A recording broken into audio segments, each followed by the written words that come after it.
السلام علیکم ورحمۃ اللہ وبرکاتہ۔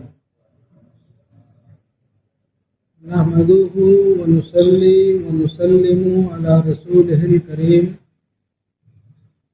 اما بعد، اعوذ باللہ من الشیطان الرجیم، بسم اللہ الرحمن الرحیم۔ قال اللہ تبارک و تعالی فی القرآن المجید والفرقان الحمید، وویل للمصلین الذین هم عن صلاتهم ساہون۔ صدق اللہ مولانا العظیم وصدق رسولہ النبی الامین الکریم، ونحن علی ذلک لمن الشاہدین والشاکرین والحمد للہ رب العالمین۔ معزز سامعین کرام، آئیے ہم اور آپ مل کر سب سے پہلے اپنے آقا و مولا ارواحنا فدا حضور تاجدار مدینہ سرکار دو عالم صلی اللہ تعالی علیہ وسلم کی بارگاہ بے کس پناہ میں عقیدت و محبت کے ساتھ درود پاک پڑھیں۔ اللہم صلی علی سیدنا مولانا محمد وعلی آل سیدنا محمد بارک وسلم۔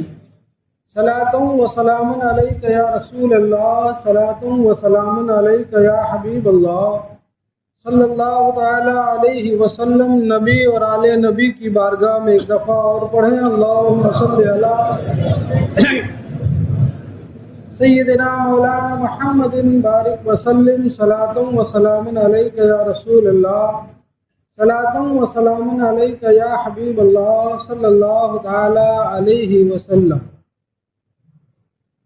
معزز سامعین کرام، نماز کے تعلق سے اس کے کچھ اہم مسائل پر گفتگو چل رہی ہے۔ پچھلے ہفتے آپ نے بہت کچھ سماعت فرمایا۔ آج میں نے قرآن مقدس کی جس آیت کریمہ کی تلاوت کا شرف حاصل کیا ہے، اللہ تبارک و تعالی ارشاد فرما رہا ہے، فویل للمصلین الذین هم عن صلاتهم ساہون۔ خرابی ہے ان نمازیوں کے لیے، خرابی ہے ان کے لیے جو اپنی نمازوں سے بھول بیٹھے ہیں۔ جو لوگ نمازوں سے غافل ہیں ان کے لیے خرابی ہے۔ حدیث پاک میں آتا ہے کہ جو لوگ نماز ترک کرتے ہیں، چھوڑ دیتے ہیں، جو نماز نہیں پڑھتے ہیں، ان کے لیے جہنم کے وادیوں میں سے ایک وادی ہے جس کا نام ہے ویل۔ اس جہنم کے طبقے میں وہ ڈالے جائیں گے اور ان کو وہاں کی سزا دی جائے گی۔ الغرض مسلمانوں، میں عرض یہ کرنا چاہتا ہوں کہ نمازوں سے جو غافل بیٹھے ہیں، جو نمازوں سے غافل ہیں، جو نمازیں بھول بیٹھے ہیں، ان کی کئی صورتیں ہوتی ہیں۔ ایک صورت تو یہ ہے کہ آدمی نماز ہی نہ پڑھے، ایک صورت یہ ہے کہ آدمی نماز تو پڑھتا ہے لیکن جن وقتوں میں پڑھنا چاہیے ان وقتوں میں نہیں پڑھتا ہے، وقت گزار کر پڑھتا ہے۔ یا نمازوں سے غفلت کا ایک معنی یہ ہے کہ نماز کو ان کے فرائض اور ان کے واجبات کی پابندی اور ادائیگی اور جو ادا کرنے کے طریقے ہیں ان طریقوں سے ادا کر کے نہیں پڑھتا ہے، وہ بھی نمازوں سے غافل ہے۔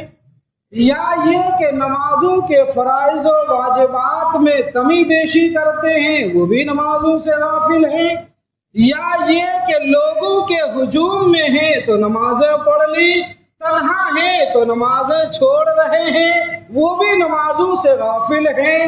یا یہ کہ من میں آیا بھائی جمعے پڑھ لی، من میں آیا ہفتے میں کبھی جمعہ کبھی فجر پڑھ لی، کبھی ظہر پڑھ لی، عمومی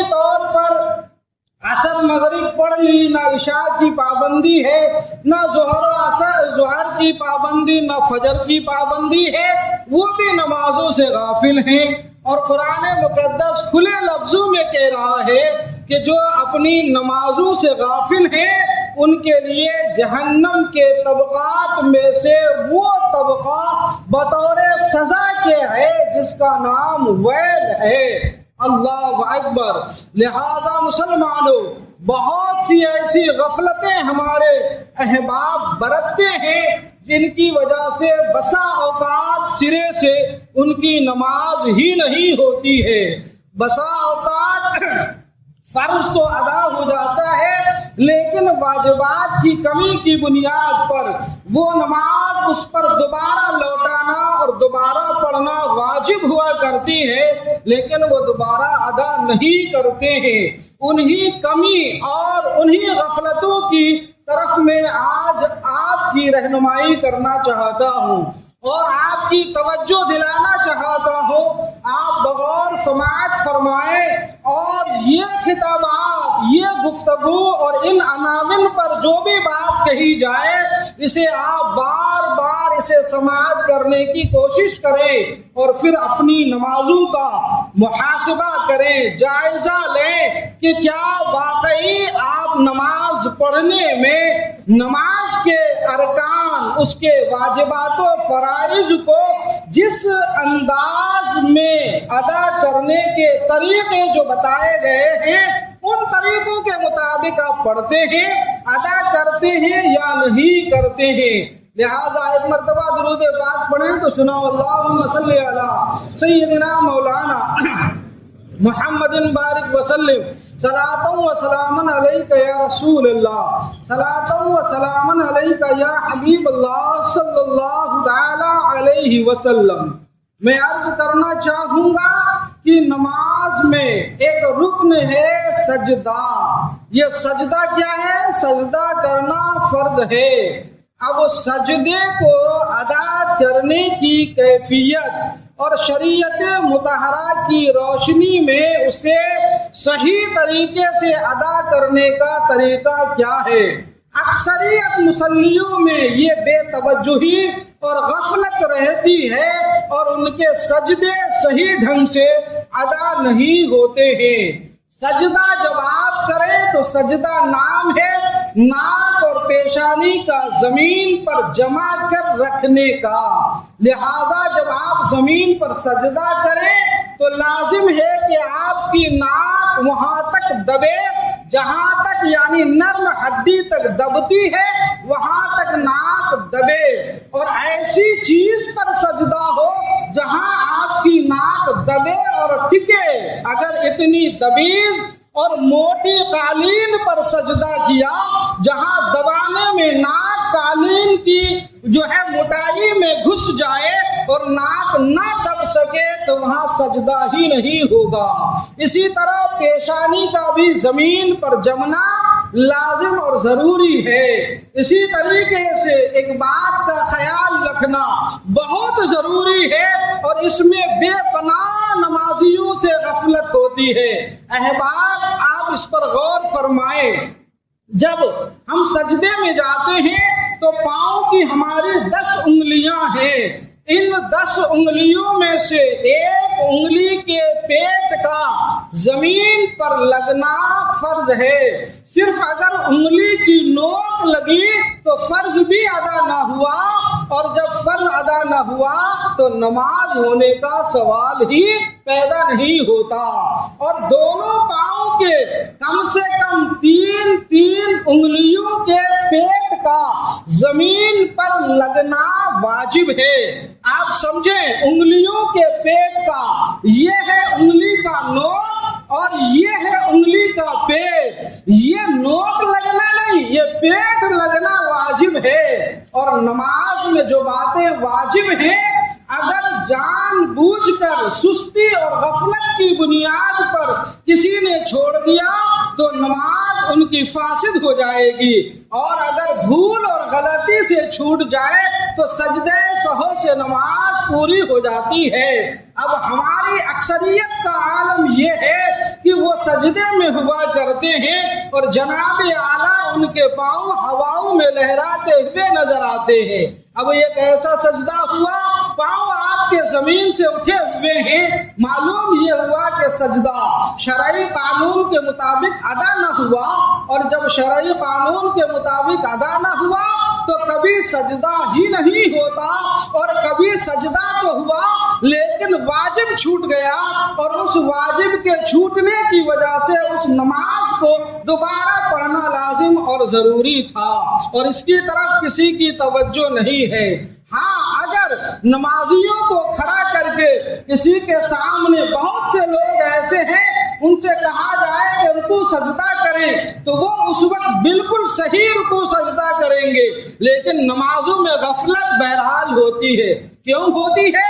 نمازوں میں توجہ نہ ہونے کی وجہ سے، ہمارا دھیان نمازوں میں نہ رہنے کی وجہ سے، ہمارا خیال موجود نہ رہنے کی وجہ سے، ہمارا ذہن حاضر نہ رہنے کی وجہ سے۔ میں عرض کرتا ہوں اکثر و بیشتر، جب آپ نماز کے لیے آئیں تو نماز آپ اس طرح پڑھیں کہ آپ کا دل مطمئن ہو، ذہن مطمئن ہو، اعضاء و جوارح حاضر ہو تو آپ کے خیالات بھی حاضر ہو، اور رکوع میں جائیں تو رکوع کی کیفیت کا تصور آپ کے ذہن میں ہو، سجدے میں جائیں تو سجدے کی کیفیت کا تصور آپ کے ذہن میں ہو، اور آپ تشہد میں بیٹھے ہیں تو تشہد کے نقشے کا تصور آپ کی نظر میں ہو، اور جو طریقہ مسنون بتایا گیا ہے وہ طریقہ مسنون کو اگر آپ اپنائیں تو انشاءاللہ تعالی آپ کا سجدہ صحیح اور درست ہوگا۔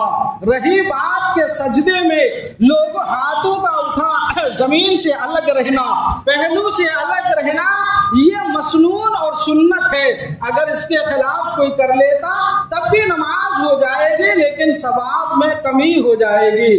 لہذا دوستو، آپ اپنی نمازیں پڑھتے ہیں تو ان پر کافی غور و فکر اور توجہ دینے کی ضرورت ہے، اور توجہ خاص دے کر آپ اپنے سجدوں کو صحیح ڈھنگ سے ادا کریں۔ میں نے قرآن کی آیت کریمہ آپ کے سامنے پڑھی، جو لوگ نماز سے غافل بیٹھے ہیں، اور نماز سے غافل رہنے والے صرف وہ نہیں ہیں جو نمازیں وقتوں کو ٹال کر پڑھتے ہیں، بلکہ نمازوں سے غافل وہ لوگ بھی ہیں جو نمازیں تو پڑھتے ہیں لیکن اس کے فرائض و واجبات کو جیسا ادا کرنے کا طریقہ ہے ان طریقوں سے وہ ادا نہیں کرتے ہیں، اور رب فرماتا ہے فویل للمصلین، ایسے نمازیوں کے لیے کیا ہے؟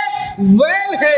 اسی طرح میں اپنے ان نوجوان اور احباب اور بزرگوں سے بڑے ادب سے گزارش کرنا چاہوں گا، اگر اس آیت کریمہ کی آپ تفسیر اٹھا کر دیکھیں گے تو آپ کو ملے گا کہ وہ لوگ جو لوگوں کی بھیڑ میں ہوتے ہیں، لوگوں کے ساتھ میں ہوتے ہیں تو نمازیں پڑھ لیتے ہیں، لیکن جب اکیلے ہیں تو پھر ان کی نمازیں جاتی ہے۔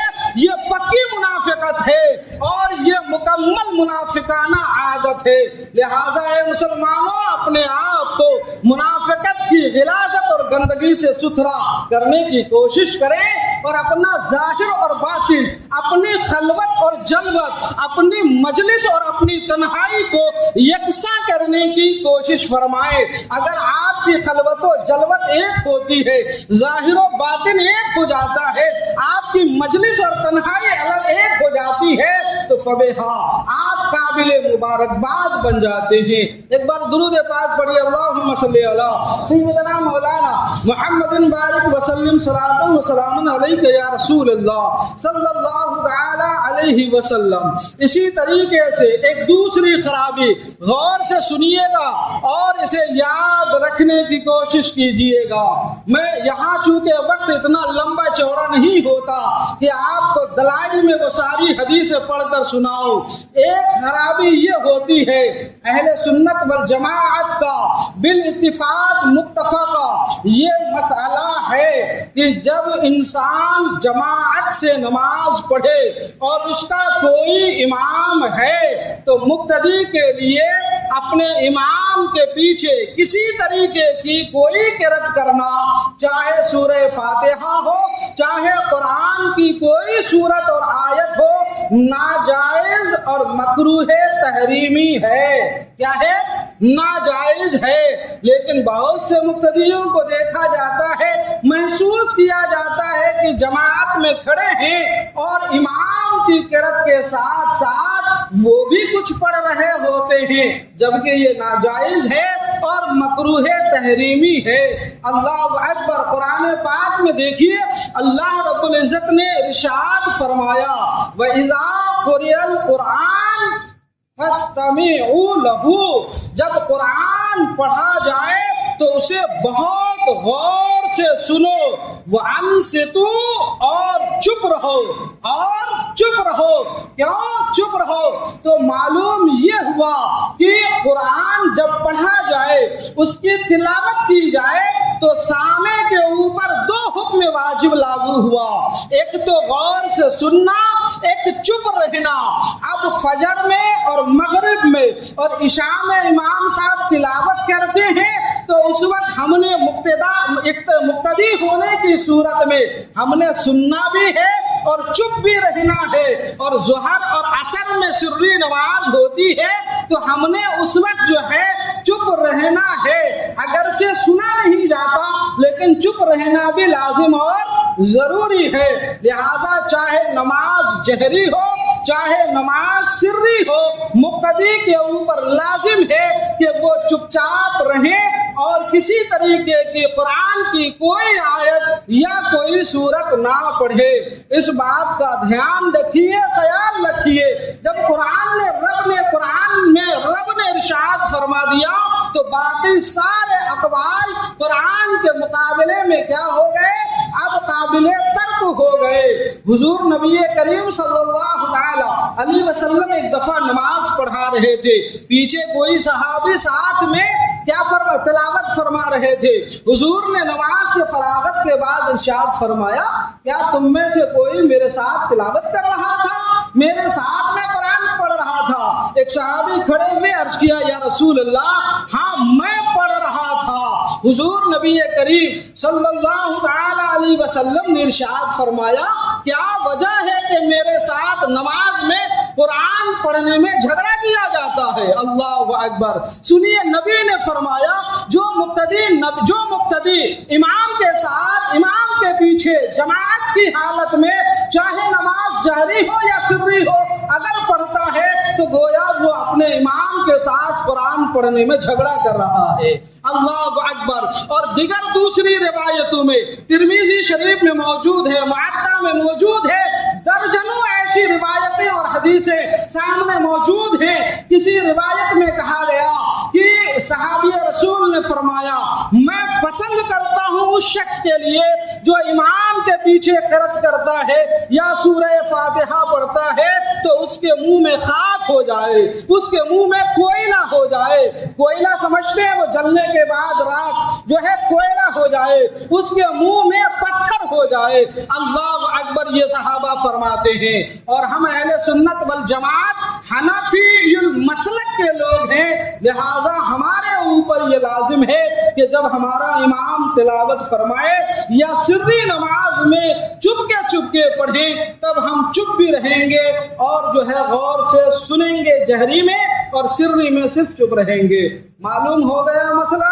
لہذا آج کے بعد سے کسی بھی احباب میں سے کسی بھی شخص کے اقتداء کی حالت میں قرأت کی یا پڑھنے کی کسی طریقے کی کوئی آواز نہیں آنی چاہیے۔ اس بات کا خیال رکھیں، نماز اسی کا نام ہے جسے اللہ اور اس کے رسول نے جیسا رب نے حکم فرمایا اور نماز پڑھنے کا طریقہ میرے نبی نے فرمایا۔ خود حضور فرماتے ہیں تم نماز ویسی پڑھو جیسی مجھے پڑھتا دیکھو، اور حضور کو جیسا صحابہ نے دیکھا وہ آئینہ ہمیں صحابہ نے دکھا دیا، اور حضور نے جو آئینہ ہمیں دکھا دیا ہمیں پوری زندگی وہی آئینہ دیکھنا ہے، وہی شکل دیکھنی ہے اور اسی صورت پر چلنی ہے۔ اس سے ایک حرف برابر یا ایک بال برابر ہم نے دائیں بائیں یا ادھر ادھر نہیں ہونا ہے۔ لہذا مسلمانوں اس بات کا خیال رکھا جائے۔ ایک بار درود پاک پڑھیے، اللہم صلی علی سیدنا مولانا محمد بارک وسلم، صلاۃ و سلام علیک یا رسول اللہ صلی اللہ تعالی